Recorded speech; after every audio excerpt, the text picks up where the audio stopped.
to the next video. So today I will show you how to use Swift like with Fabric. So basically, suppose you have a view which is written in Swift, a UI view which is written in Swift, or some component of UI kit written in Swift. I will tell you how to use that with React Native.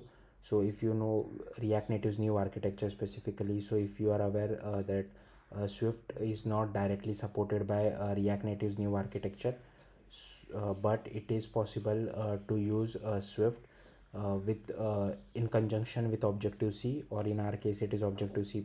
So you can call Swift code from your Objective-C++ file. I already have a video on my channel on how to use Swift with turbo modules, but in this video I will show you how to use Swift with Fabric.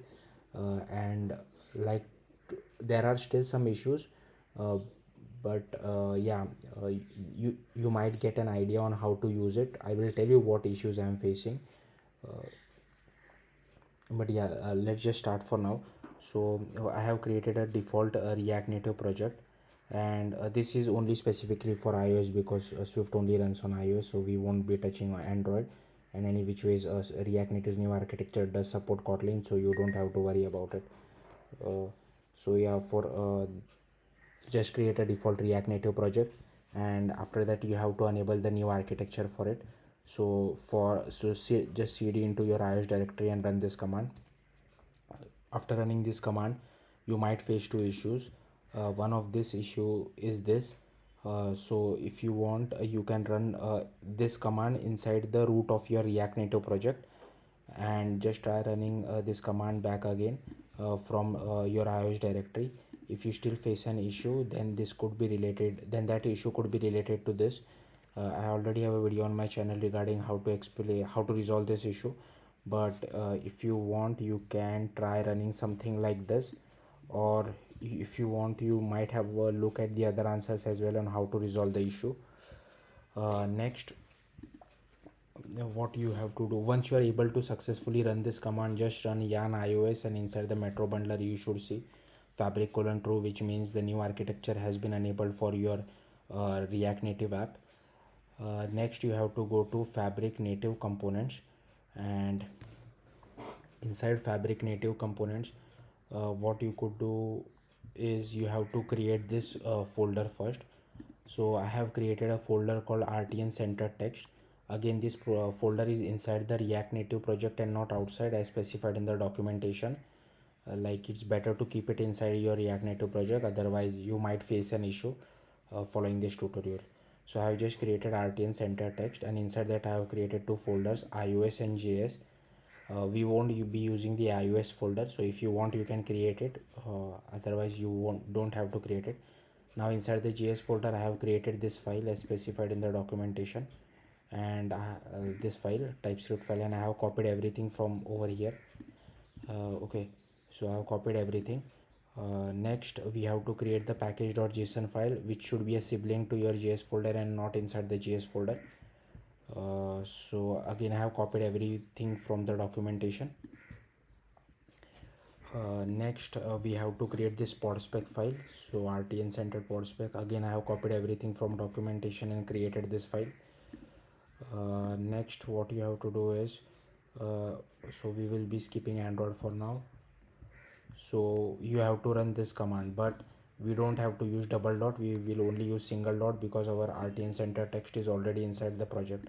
So go inside your terminal, root of your React Native project, and you can just run this command, yarn add /RTN center text. Next, you have to do cd dot dot, which will move you outside your React Native project, and you have to run a command like this, but there are some changes, you have to run it like this. So this will be your, and inside this would be the folder name of your React Native project, or your project name, whatever this is, folder name, project name, whatever, and this should be the main folder name, and here it should be RTN center text. Again, inside the documentation they have not used the project name over here because their RTN center text is outside the project, but in our case it is inside, that's why we have to run this command, we have to add this as well. So once you've done this, you would see this generated folder inside your RTN center text. This is called CodeGen for iOS. Once you are done with that, what you have to do is you have to use RTN center. You have to create this file. No, before creating any of this file, it is important you run this command. So cd to your iOS directory and run this command. So what it will do is it will create a pod file for your RTN center text, and you would get all type of intelligence and help from the IDE, Xcode IDE itself. Otherwise you won't get those. First of all, it won't create a pod for you, and it won't you won't get all the help as well. And it is important you run this command before, because we will be using Xcode. That's why.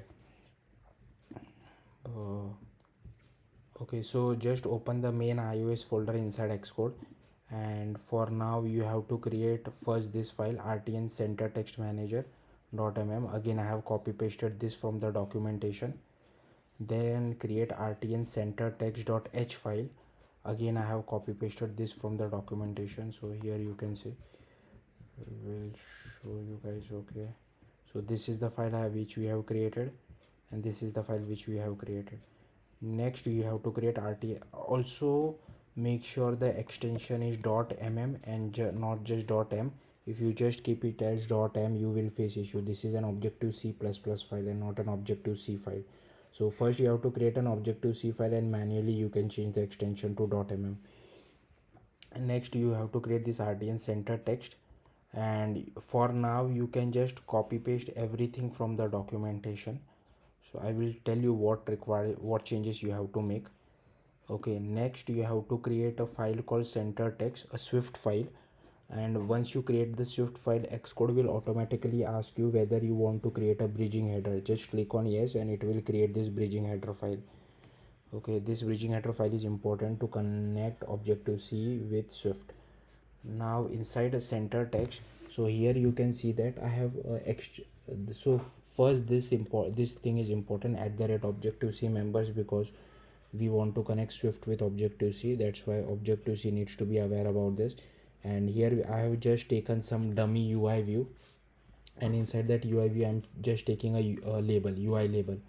Okay, and here you can I have initialized the label.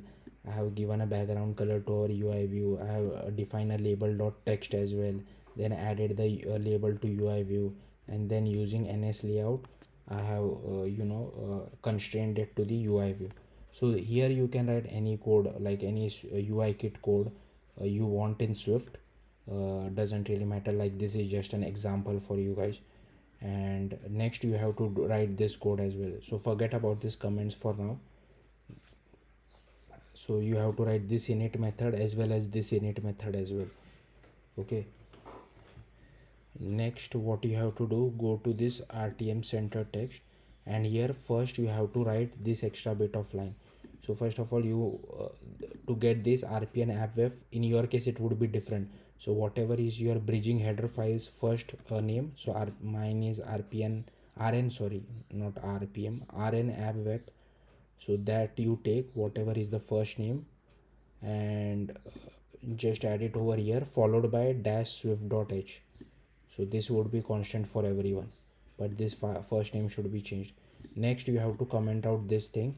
So this thing won't work when you make a file by Xcode. So instead of that, you have to write this bit of code. Okay, next everything I have copied it from documentation. Here they have taken a UI label as well. I have removed that because we are creating that UI label from Swift file, right? So I have created this UI label. I don't want to create it from Objective C++. So here you can see I have created it from I have removed that from Objective C++, and here we are defining that UI view. And for now I have just defined the width and height, but you can define it whatever you want. If you want to occupy the full screen width and height, you can do that as well, but you have to give some number over here, otherwise this Swift code won't work. That Swift view which we have written won't be visible on your screen. Next I have just given us some random color, yellow color. If you want, you can give it. Now here is the main part. Here I am initializing our Swift file. So center text, I am allocating the center text, and init with frame I am occupying the whole width and height of our view which we have created in Objective C++. Then I am adding that Swift file to our view. So indirectly that Swift file is a UI view because it is extending from UI view, and then adding it as a subview to our main view. And the rest of the things again I have copied it from documentation. This thing I have commented out because we don't have a label as such, so this is doesn't make much sense to use it. Okay, now what else you have to do? So now to use it, so if you want you can again run this command, because the documentation says so. So just run this command again, and also just to be extra careful, run this command as well again. Okay, once that is run, just you can import it something like this. If you check the documentation, like this is incorrect, like they are using this turbo modules thing in Fabric as well, so I think it is a copy paste issue. But you should not use like this, you should use it like this, RTN center text. And you can, I'm just initializing it as a RTN center text, I'm giving it a text. And if you want you can give it a style as well, like width and height if you want to set it from React Native. Okay, so I will show you the output. So this is the output of how it looks like. So here you can see hello from Swift. So till this is fine. Okay, now the question you might be saying is that why in the screenshot it is saying hello from Swift, because from React Native we are sending a prop as hello, but unfortunately I was not able to make use of this prop. It is quite difficult, like to send some data from React Native to Objective C, then from Objective C to Swift. Like from sending it from React Native to Objective C++ is fine, you can get the data over here. Now how to send this data from Objective C++ to Swift, I have already tried it. So here you can see I was trying to send some data from Objective C++ to Swift, but it wasn't working. So if you, I might try working on it in the future as well, but yeah, for now it is not working. So uh, so if you don't have to send any kind of a props, or you don't have a callback, then you can use this code, you can use this kind of a template to create all your views in Swift, because Swift is the future of iOS and you don't have to use Objective C++.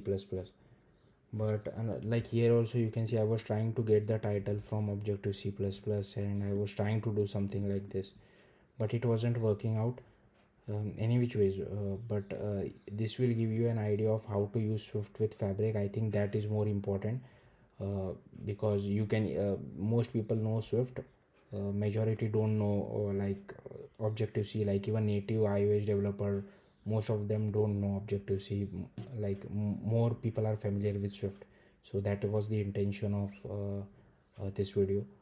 uh, but yeah, if you have some kind of a prop which you are sending from React Native side, or if you want to send a callback from native side to React Native side, then I think it is still better to use Objective C++, as long as React Native's new architecture does not directly support Swift. Once React Native's new architecture directly supports Swift, then we don't have to use Objective C++, but I think that will take a lot of time.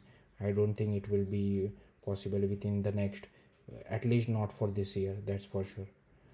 So yeah, thank you for watching. Bye.